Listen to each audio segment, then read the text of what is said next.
biometric system baa ku qoran magaca biometric ma aha waa systemka isku dhafka ee maamulka shaqaalaha iyo mushaarka wey systemka magacaan anaga markii bariga u bixinay saas waa biometric system waa teknolojiyad la isticmaalo oo qofku xogtiisa ama faraha noqoto ama indhaha noqoto ama wajiga noqoto ee lagu qaado laakiin systemka shaqada uu qabanayo iyo soo u shaqeynayo xafiiska CBA ayaa mandatekiisa iska leh inta badan asagu ma ka wada tashanin systemka federaalka macala anaga turjumno Soomaali baa laga dhigay awaale intuu yimid iyo khadra aad ba xafiis deegaan way geliyeen oo systemka uu ku jira uu shaqeeya waxa ka dhimaneed in integration ka payrollka systemka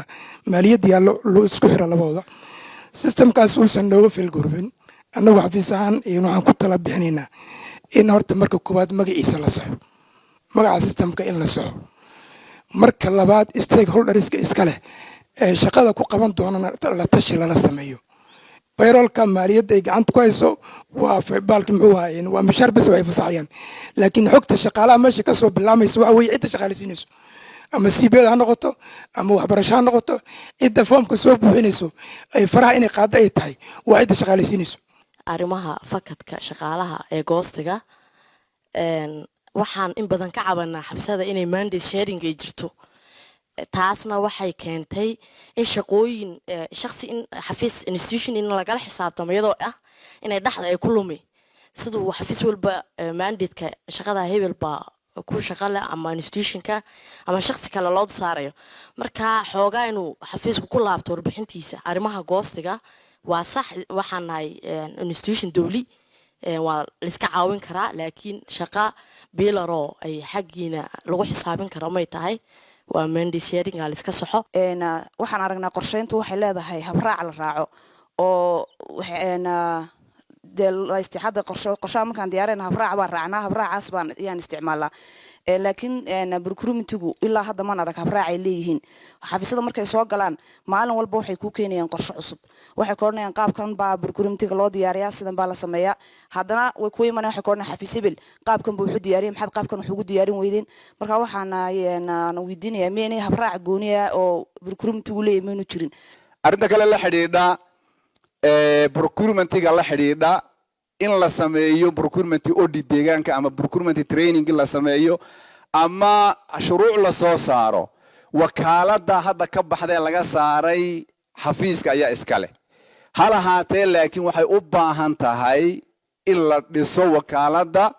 xagga gaadiidka iyo xagga budgetkaba laana wakaaladu waxay wax ka ahayd xafiiska maaliyadda oo miisaaniyad weyn leh wax ka ahayd laakiin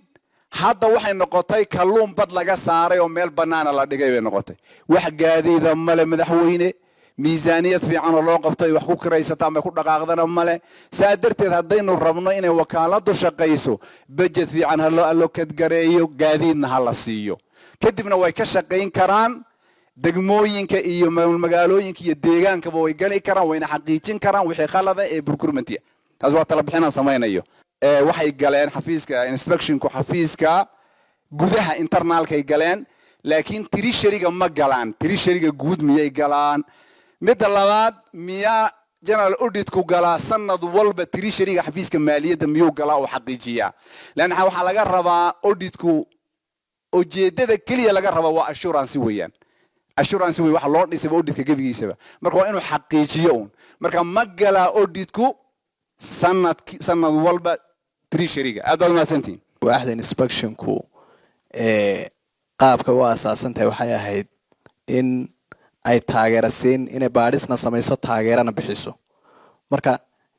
waxaan weydiin lahaa xafiisyadii aad gasheen iyo institutionadii aad marayseen markaad findingiga samayseen dhaliilaha hesheen sixitaankii aad ka soo samayseen maydaan soo dhigin marka maxaa sixitaan oo la soo sameeyay maadaama waaxdu moor ay u badan tahay in sixitaan iyo taageero ay bixiso taniya intii ay bilaabantay qiimeynteenu waxa ay xafiis walba soo dhigayay in ay jiraan lacag yari la xidhiidha dakhliga ay inoo qabsoomin warbixinta saaka xafiisku soo jeediyey capitalka deegaankeena in 87% utilized oo ahaa oo la isticmaalay xafiisyada qaarkoodna ay sheegayeen in ay meelaha qaarkood ay intaa ka yaryar yihiin xafiisku maadaama uu leeyahay case team eminiga inta badan u base garaysan shaqooyinka socda marka la xaqiijiyo in la sii daayo lacagahaasi marka waxaan isleeyahay haddii laga shaqaysiiyo case teamkaasi oo lacag kasta oo resourciga maadaama uu iskaarsi yahay ka xukuumad ahaana aynu u baahannahay programkan flagshipka inay naga dhammaystirmaan aan u baahannahay prioritize inaan kala samayno oo mashruuca shaqadu ay ka socoto at least lacagta way naga baxday mashaariic badanna bannaan bay noogu soo dhaceen mashruuca shaqadu ay ka socoto inaan muhiimadda siino ama idinku aad xaqiijisaan verification mechanism xafiisyada aad ku dabagelaysaan aad odhanaysaan mashruuc hebel shaqadaasi xilliga loogu talagalay ma socoto lacagna hadda kuma bixin karno at least waa in la ogaan karo mashruuc 8 bilood 9 bilood taagnaaday ama ku kala socday inaan prioritize noocaas aan kala sameeyno fikir waan soo jeedinayaa si aan uga faa'iideysano resource-ga kooban aan haysano arinta labaad waxa jiri jiray waxa la oran jiray expenditure standards baa jiri jiray dawladdu waxay isticmaashaa kharashaadka ay gelayso cabir iyo xaddi bay lahaan jireen inta ogaalkayga ah expenditure standardkaasi xafiiska adeega shacabka iyo xafiiska maaliyadda iska kaashan jiray waqti hore u ahaa imka hawlaha ugu badan ee internal auditka ka soo baxaya xafiis walba isticmaalka expenditureka ay isticmaalayaan waxaad moodaa si jaantaa ragona in loo isticmaalayo marka expenditure standards maadaama noloshii isbedeshay inaad xafiiskii adeega shacabka iyo xafiiskii maaliyaddu si aynu u tashiilano haynteena kooban arrintaana in laga daba tago way fiican tahay haddii noqon lahayd habeendaxa haddii noqon lahayd shidaalada la isticmaalayo haddii noqon lahayd maintenancega la isticmaalayo marka arrintaana waan boorin lahaa sanadka 6 bilood markay kaarsantahay qorshaha 4 jeer bay xafiiska maaliyaddu ay la kulmaan xafiisyada de kulamada anu waxaan u arkaa the most unproductive meetings sababta waxa weeyaan 4 jeer aan kulmaynaba wax lagu soo kordhiyay malaha qorshaha xafiiska maaliyaddu inkastoo xafiiska qorsheynta ahayd laakiin imka iyagu kuwaan directly aan la kulamno xafiiska maaliyadda weyn xafiiska maaliyaddu qorshaha dowladda prioritigooda maadaama gacanta ku hayaan ay og yihiin xafiisyadu markay ula yimaadaan qorshayaasha ee loo soo bandhigo waxay ahayd meeshii inta iyadu ay prioritiga xukuumadda ay la fiiriso la soo tashato xukuumadda sare kadibna ay ku soo celiso kulamada la imaanayo intaa ku dara intaa ka dhima la dhaho ama qorshaha reeba qorshaha kusoo dara saduuda ogtihiin 4 jeeran kulanaba waxba kuma soo kordhaan marka waxaa xaggan aan u arkaya maadaama xafiisku yahay xafiiskii qorshaha dowladda gacanta ku hayay inay fiiriyaan maxaa inaga naga anfacaya in waxyaalaha soo jeedin xagga ay on spot ay ku joojiyaan ama ay ku qaataan xafiiska qorsheyntu su'aalo muhiim ayuu soo dhigay IBEX systemka isticmaalka deegaankeena isticmaalka IBEX-ka san warbixinta aan soo jeediyay ka muuqatay 20 goobood kaliya ayaa weli offline ah inta kale si dhammaystiran ayaa looga isticmaalaa qaar waxay isticmaalaan fisadka ayda fisadka isticmaal internetka caadiga si fiican umuuna gaarin qaarna fiber opticska ayay isticmaalaan institutionada systemku waa system online ah oo xafiiska maaliyadda uu center u yahay marka su-aashu waxay ahayd update mar walba IBEX-ku ma yahay haa wuu yahay sababta u yahay waxaa weeyaan xisaab xidhka iyo transaction recordka ay xafiisyadu sameeyaan xafiiska maaliyadda si toosa looga arkaa maadaama looga arka xafiiska dib u dhacsan aan maaragtay xisaab xidhkiisu uusan waqtigii loogu talagalay uusan waafaqsanayn markaaba reportiga annaga mas-uuliyiinta wuu noo yimaadaa mararka qaarkood waxaan ku xidhnaa ilaa ay bisha uu ka dib dhacsan yahay ama 2 bilood oo systemka ka dib dhacsan ilaa uu soo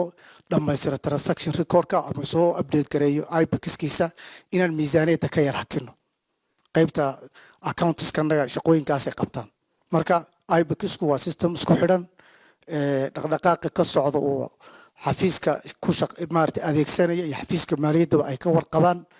meeshii ay dhibaato ka jirto hadday technical noqoto haddii errors maaragtay within markii wax la record garaynayo ay soo baxaan haddii systemka laftarkiisa uu istaagaroobo howlahaasoo dhan waan la soconnaa qaybtanada IT department dhan baa noo aasaasan oo howlahaas handal garaysa marka dhibaatada automatically markaa waa halkaasaan ku xakamayna kuwa offline-ka ah saan saakaba kusoo jeediyey shaqaalahanaga ayaa toos ula shaqeeya sababtoo ah maadaama xisaab xidhka deegaanka uusan kala hari karin oo loo baahan yahay soo consolidated in federaalka loo soo gudbiyo waxaan siinaa technical assistance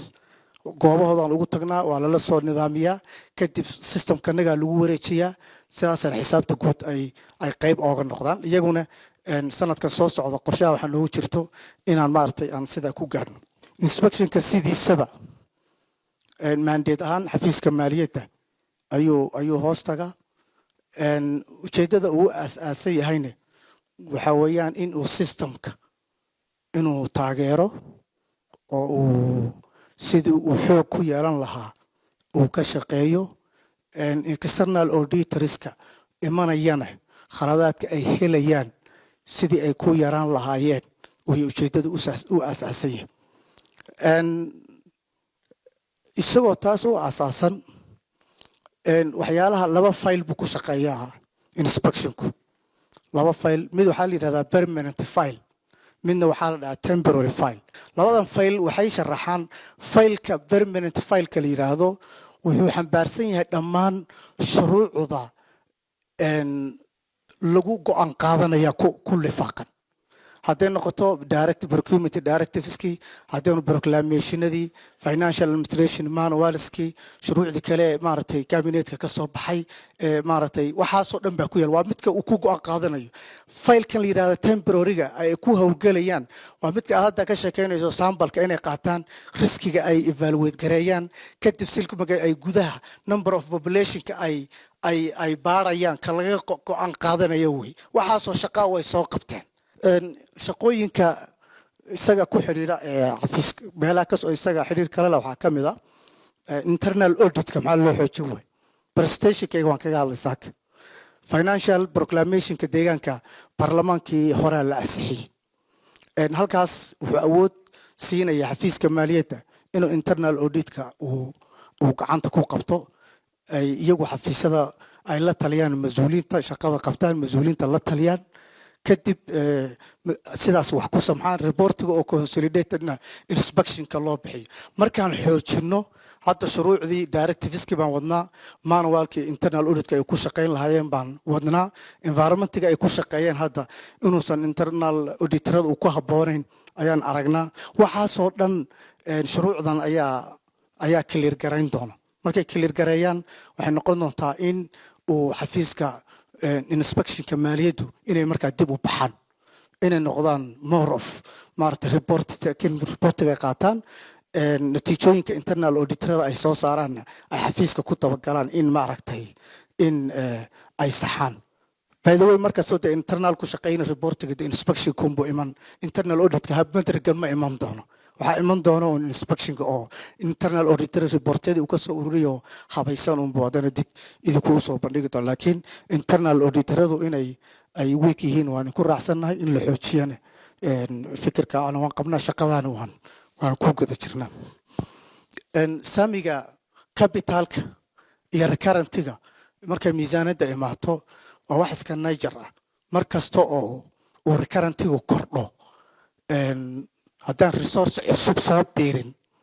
resource cusub hadduusan soo biirin mar kasta oo recurrentigu kordho capitalka hoos buu u dhacaa waa iska xiriirkaasaa ka dhexeeya militarizationkuna mar walbana xukuumadda unbaan kala tashanaa hadba meeshii hadday dheefsa dhaqan noqonayso hadday hawl kale noqonayso iyaga unbaa maaragtay directionka iyo cabinetka unbaa directionka ka soo baxa haddana iyaga awooddaa leeyihiin ayaan ku dhaqanaa tan kaleo biometriga waa run stakeholdero kala duwan oo xafiiska CBA-da uu ugu horeeyo xafiisyada kale oo iyagana khasab ay tahay inay qayb ka noqdaan maadaama la rabo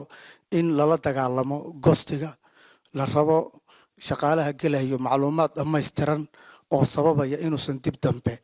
uusan systemka ugu noqonin markuu ka baxayana system cad oo la garanayo lagaga baxayo maadaama u baahan yahay xafiisyadoo dhan rool bay ku yeelanayaan laakiin hadday ay tahay arrinka cidda loo xil saaray hadda waxaan ku jirnaa design stagekii maaragtay macluumaadka baahida la qabo ee databaseka inuu ku salaysnaado ayaan ku jirnaa xafiisyada stakeholderska qaybtooda waa laga siini aragtidooda way ku darsanayaan markii la hirgelinaya qayb bay ka noqon doonaan tababarada aan qaadan doono way nala qaadan doonaan hirgelintiisana qayb ayay ka noqon doonaan hadduu rabbi idmo laakiin hadda maadaama xafiiska maaliyadda inuu activitieskaas hirgeliyo inuu la go'aansaday inaan dee annagu xafiiska maaliyadda inuu lead gareeyo hawshan mandate-ka unbaan shaqada unbaan leenahay aad ka soo baxdaan hawsha inaan lead garayno stakeholderskii iyo inuusan fashilminna oo ujeeddadii laga lahaa biometrika la gaarhana iyadana inaan ku dadaalno unbaan samaynayna gostiga qayb libaax ayuu ka qaataa civil service bureauga dabagelkiisa iyo la dagaalankiisa kama dhigna taas xafiiska maaliyaddana wax eray ah oo uu ku yeelan kara ma jirto maadaama financialka aan u qaabilsannahay mas-uuliyad waxay naga saaran tahay qaybtanada wixii gosti ah aan la dagaalami karno inaan la dagaalano miisaaniyadda ayaa noo safe garoobi muxuu ahaa